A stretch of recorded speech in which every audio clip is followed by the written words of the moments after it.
సృష్టి వ్యవహారం.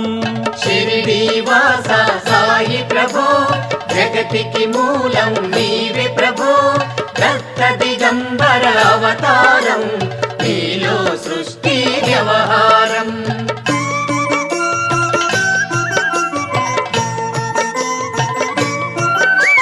త్రిమూర్తి రూపా ఓ సాయి కరుణించి కాపాడోయి, దర్శనమీయగరావయ్యా ముక్తికి మార్గం చూపుమయా.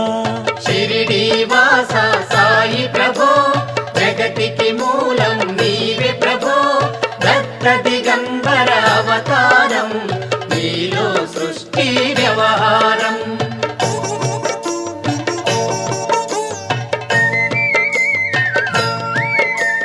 కఫినీ వస్త్రము ధరించి భుజముకు జోలి